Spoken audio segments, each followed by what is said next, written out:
Hello, we're here with Grandmaster Sergey Erenburg, the number one player of the Eastern Division leading Philadelphia Inventors. This is FM Mike Klein reporting for the United States Chess League. Sergey, how are you today? Good, thank you. How are you? I'm doing well, and thanks for taking the time to talk with us. I know you're trying to get ready for your match this week, and it's an important one. So let me just start off by saying that we had to delay the interview a little bit because you were playing in a weekend Swiss. Which one did you play in, and how did you do? Well, I played at the New Asbury Park in New Jersey. It was a very short tournament with just 5 games. In fact, it didn't go well for me. It was probably my worst tournament since like 2008. I blundered the queen against the eventual winner of the tournament, Grandmaster Gelashvili, and then I didn't succeed to win against FIDE Master Bartel, one of my teammates. So yeah, I ended up just sharing the fourth place, and I lost some racing too. Well, I'm sure you and Thomas Bartel have to remain good friends. He is, after all, an important member of your team. Yeah, we are. Okay. Well, I'm not sure how much you know about American history, but that's the home of Bruce Springsteen, and he sings a lot about hard times. So Oh, maybe you can listen to some of his songs, and he'll talk to you about adversity. But anyway, I'm sure you'll right the ship soon. Now, you're pretty hot in the USCL. You've played 4 Grandmasters in the last 4 weeks, and you've scored 3.5 out of 4. Are there any common themes in these games? Are you getting good positions out of the opening, or is it something else that's causing you to do so well? well, I mean, I was playing I think 3 out of 4 these games with the white pieces, if I'm not mistaken. And after all, my rating is a little higher, so I'm expected, to score above 50%. Yeah, I'm definitely satisfied with my performance in the last 4 games. However, I didn't start very well. In the third game, probably maybe some of the USCL fans know that I was penalized. I like 60 from 60 to 70 minutes were reduced from my clock. It was very difficult to play the game, and I lost basically because I didn't have that much time. But yeah, we were able to bounce back, and luckily now we are leading in the Eastern Division. And what was the reason for that penalty? Well, there were some technical difficulties. I'm not sure if it was the issue with the website, or we had some problem with the computer. I know that I showed up for the game 5 minutes before it started, so it was definitely not my fault. But that was the decision that was made, and I mean, we have to live with this. I understand, yeah, there are some technical challenges sometimes in the USCL. Do you feel a little bit of added pressure each week to win since you usually outrate your opponent, whereas your teammates often do not outrate their opponent? Well, what is nice about our team is that there is always someone who just saves the day, I would say. For example, last year we had 3 players, Jay Bonin, Will Fisher, and Tom Bartel, who didn't lose a single game throughout the regular season. So it was really, I felt really like playing without any pressure because I knew that my teammates don't pretty much don't lose. This year, I mean, we are still doing quite well, and there is always someone who gives great performance. For example, our board 3, Dov Gorman, just has a plus 3 without losses, and Will Fisher is doing great on board 2. So yeah, I don't feel that much pressure. Yes, and if I recall, Dov had a great win against International Master Millman. He was playing up and played a great game as white with a nice tactic, so it does help when your teammates come through. Still, you've only had one loss in the season. You're +2 on board 1, which is not so bad. But let me ask you, you've played all 7 weeks. You're 200 points higher than your board 2, so are you kind of expecting to play all 10 games this year? Well, I mean, since we don't have, I think, any other grandmasters on the team, I think it's kind of reasonable assumption that I will be playing all the games. But again, there are unexpected things that happen in life, so I cannot right now commit to it. Right, I understand. The Inventors are one of the original teams in the league, but they've only made the playoffs twice in 7 years. I know the Eastern Division is very, very tight, and we're putting the cart before the horse a little bit. But should you make the playoffs, what are your expectations this year? Well, we did make playoffs last year, and in fact, we finished first. But the problem was that for example, I couldn't play in the game against Manhattan that we eventually lost. I had a little bit more difficult schedule, I would say, in the school. So hopefully this year we'll be able to play with the best lineup. If should we of course qualify to the playoff. And yeah, I'm expecting to go on until the very end and to win the US Chess League. We'll do our best.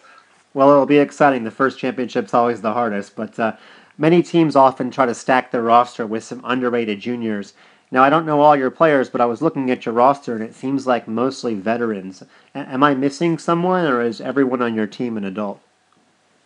Well, I mean, Will Fisher is, I'm not sure if he's 17 or 18, and he's a very promising player. As I said, he was the MVP of our league, or at least of our team last season. He scored like 9.5 out of 10 in the previous season, and this year he has a solid one with 50% on the second board. So I mean, and Tom Bartel is not really a veteran. He's not that old player, I would say. Right. I guess that's good information. I might have looked at his picture online and not expect him to be as old as he actually was. So it sounds like you're in school now. Now, did you come to the U.S. to attend UMBC? Well, I did start at UMBC in 2007. I completed my bachelor's and master's degrees in Maryland, and then I got an offer from University of Pennsylvania, and that's why I'm in Philadelphia to start with.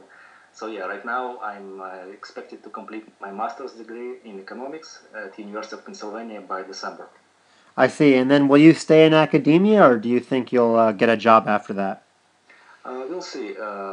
I'm applying now for some graduate schools for the next year to pursue a PhD, and at the same time I'm looking for a job. So we'll see which direction will it go.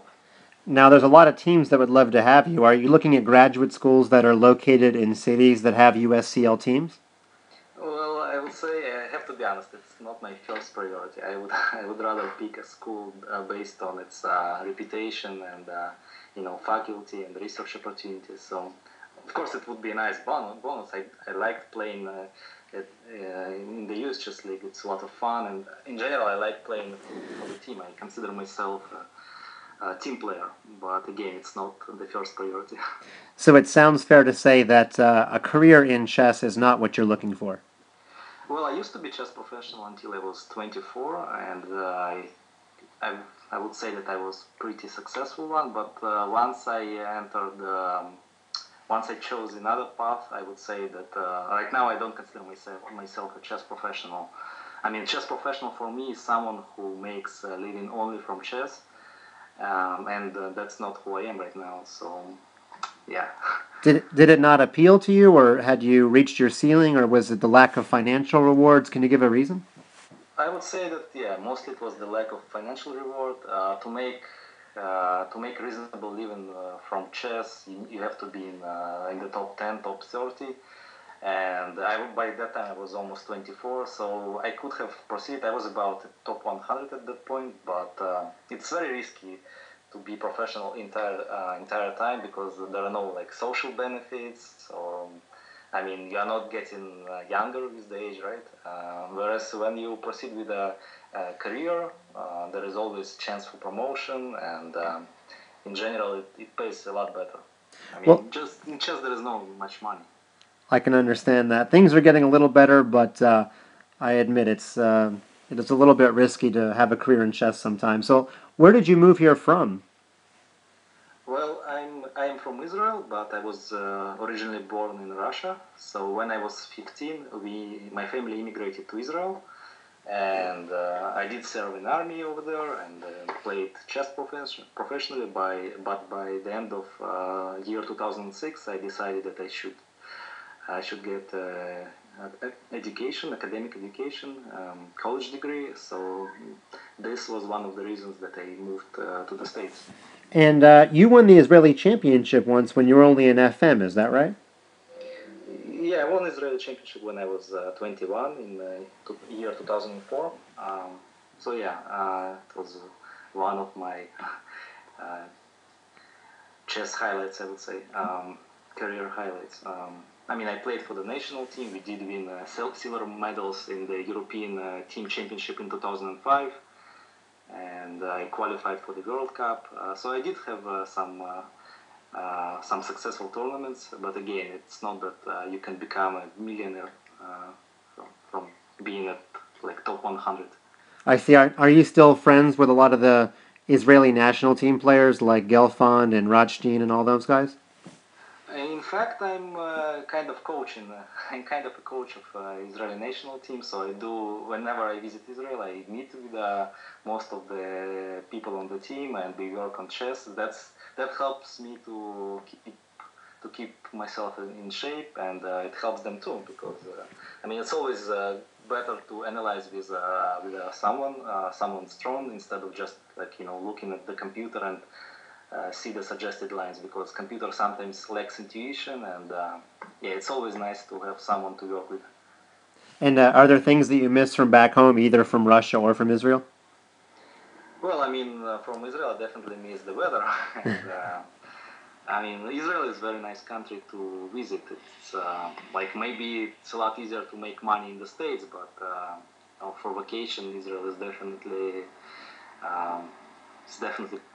one of the best places to be at. I'm going to guess that the Philadelphia winters are a lot more harsh than anywhere in Israel. Yeah, you're absolutely right. Well, what is your style of play? How would you classify yourself? Well, it's always difficult to answer that kind of question. I don't consider myself too aggressive. I try to, whenever I execute attacks, like in the last game against Grandmaster Romanenko, I always try to build it up, to have some solid positional foundation, to accumulate positional gains, and then when I see that I'm ready for, to execute offense, I go for it. Yeah, it was a very interesting game opposite sides castling this week, and it did take a while to build up that attack. Well, let me ask you about your life outside of chess. What do you like to do? Well, I like all sorts of sports. I used to play soccer every week. It wasn't, of course, professional, but it's one of my favorite activities. I like watching sports. I like reading books, mostly about history. Obviously, economics, finance. Things that my primary research is on. Like reading books, sports. Those are my major hobbies. And I just saw the Nobel Prize for Economics was awarded to some Americans, and they were talking about, well, maybe you could describe it better, something about different algorithms and how they combine. Did you follow this prize award at all? Actually, I didn't. Okay. I have to admit it. All right. Well, they were claiming that economics professors gave a model for how kidney transplant should take place, and it actually saved lives. So it turns out economics majors can actually save lives, according to the Nobel Prize winners. Hopefully, economists can be useful for something in this life. Well, back to the USCL. Do you help prepare your teammates, since you're clearly the highest rated player on the team? Well, I do talk to some of them. In fact, we are all friends on the team. We try to help each other with the preparation. Sometimes, people, let's say, give me a ride after the game. And for example, our MVP so far in the league, Dov Gorman, also organizes the World Junior Chess League. There are teams from Brazil, Greece, Israel, and different EU states. So we definitely discuss those things. Sometimes we discuss the openings that may appear in the game. So we do work together on the preparation. And I know that the commissioner of the league, Greg Shahade, lives in Philadelphia. Does he ever come to the Philadelphia Inventors matches, or maybe even just to hang out with his dad, who's the captain? Well, his dad, Michael, definitely plays on the team, and he's doing well as well. He's performing well in the league. Actually, I haven't played all the games, so I don't recall him coming to the club. But Jennifer Shahade, his sister, definitely was there last season, and I'm sure that whenever Greg has time, he will visit us and yeah, I'm not expecting him to cheer for us because he's the president of the US Chess League and he keeps neutrality. But yeah, I'm definitely expecting him at the playing side. Right. Well, his father can do the cheering, of course. But Yeah. this week you have probably your biggest challenge of the year. You're black against Robert Hess, the highest-rated player in the league. Have you begun your preparation already, or are you going to cram in these last few hours? Well, I did look at his games. The thing is that the lineups were posted only over the weekend, and as you know, as that I played in that boardwalk open and the unsuccessful Formula One unsuccessful tournament. So yeah, I only started to prepare today, and yeah, I just have to pick up the opening. I mean, it depends on him how he starts. Yeah, but so hopefully my preparation will be good enough. Well, you said last year that you guys went into the playoffs with the top seed. How important are those tiebreak odds in the top seed?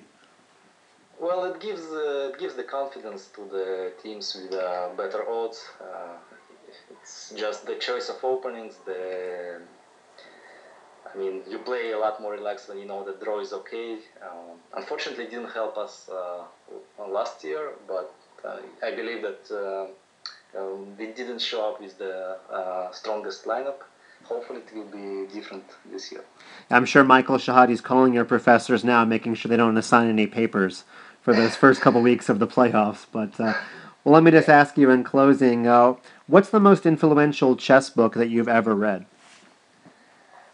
It's a good question. I really like the book written by Kasparov, my great predecessors. I really enjoy reading it. It's like analysis of the most classical games, and not only he provides the variations, he explains the positions very well. So I think it's a must-read book for almost every chess player.